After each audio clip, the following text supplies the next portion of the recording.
You know what I hear more than anything else when someone tells me they want to get into woodworking? It's not about money. It's not about skill. It's always the same thing.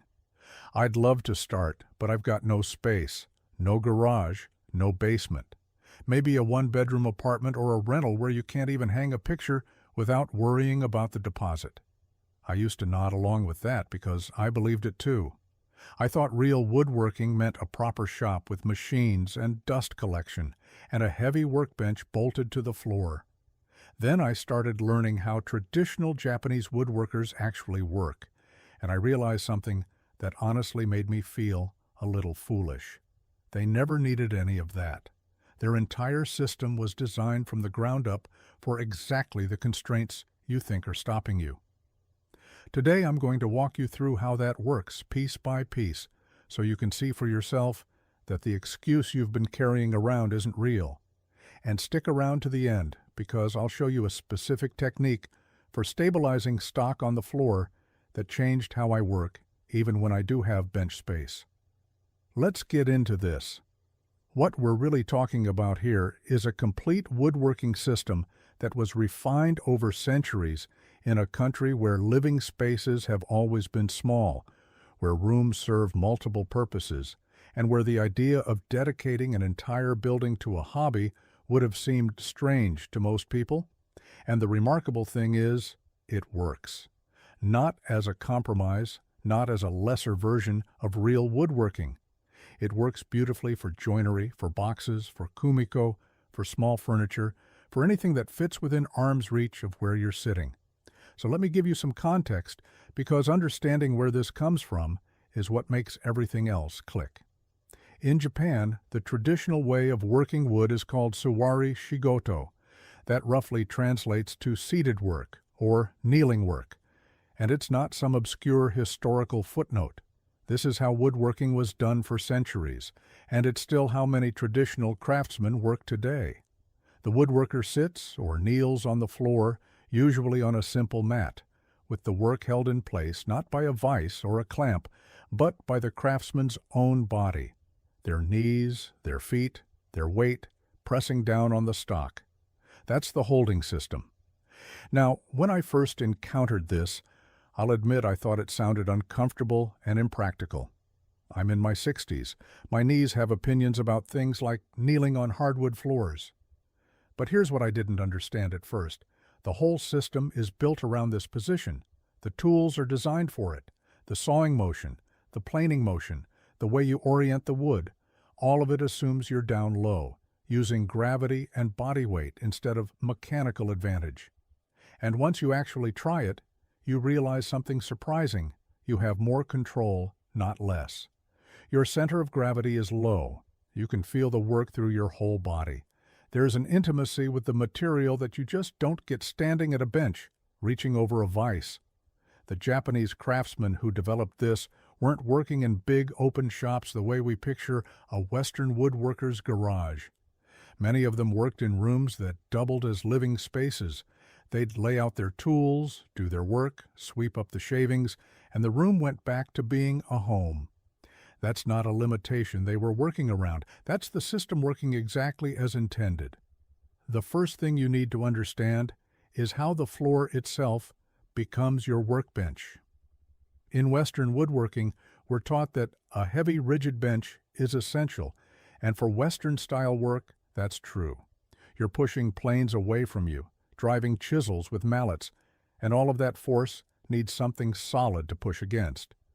But Japanese hand tool work moves in the opposite direction, literally.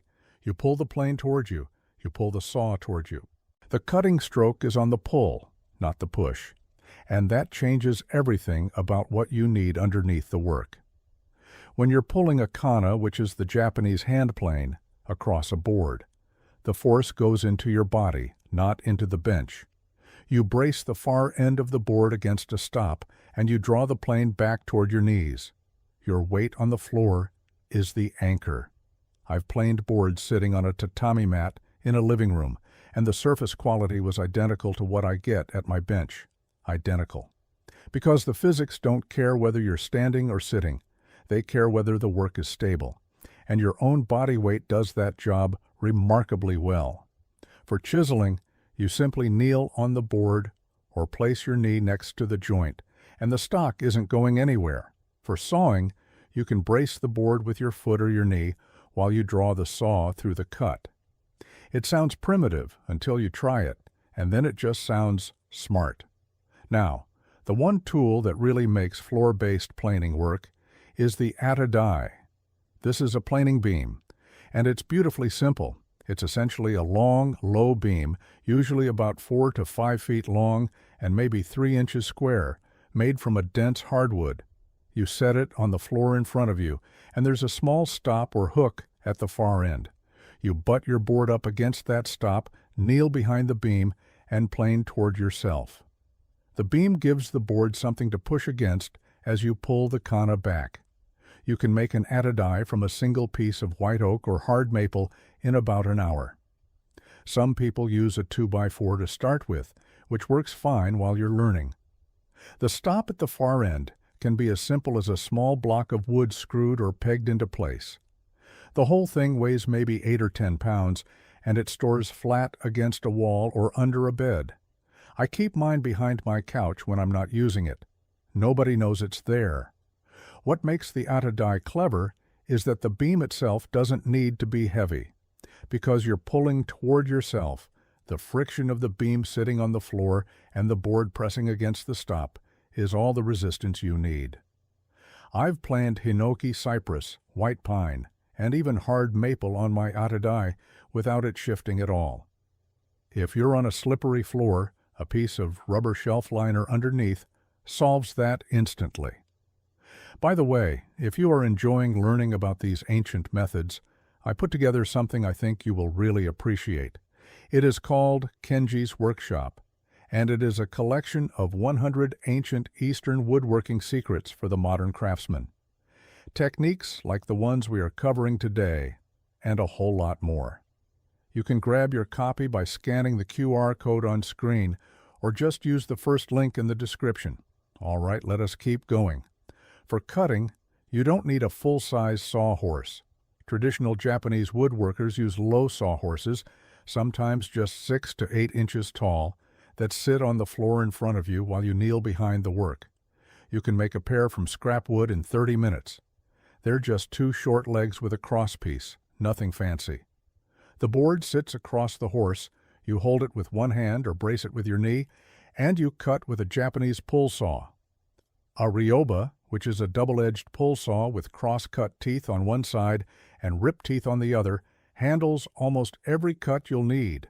The kerf is incredibly thin, usually around 0.3 millimeters, which means less waste, less effort, and a cleaner cut than most Western hand saws. And here's the part that matters if you're in an apartment.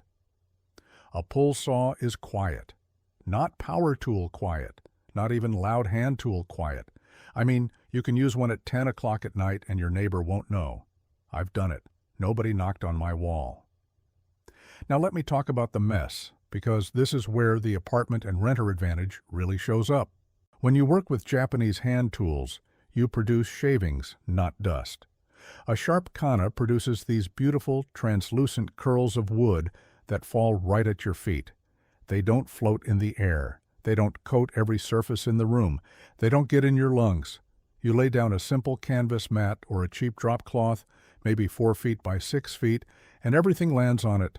When you're done, you gather up the corners, carry the whole bundle to the trash or the compost, and your floor is clean.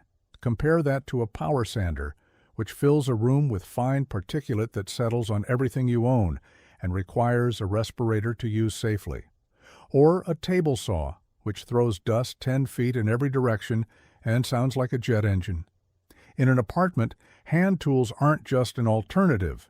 They're the only responsible option. No dust collection system needed, no noise complaints, no explaining to your landlord why there's sawdust in the hallway, and the entire setup packs away in minutes. I want you to picture this: a canvas tool roll holding your 5 core tools, a planing beam that slides behind the couch or under the bed, a pair of low sawhorses that stack flat in a closet, a folded drop cloth. That's it. That's a complete functional woodworking shop that takes up less storage space than a set of golf clubs. You can set it up on a balcony, in a living room, in a bedroom, even in a large closet if you wanted to. I know people who do serious kumiko work on their apartment balcony every weekend, and when they're done, there's no trace of it. The tool storage itself follows this same philosophy. A traditional Japanese toolbox called a dugu bako is a simple wooden chest, usually about 20 inches long, 12 inches wide, and 10 inches deep. Everything fits inside. Your kana, your nomi chisels, your marking gauge, your saw, your sharpening stones. One box. You can build one as your first project, and then everything you own lives inside it.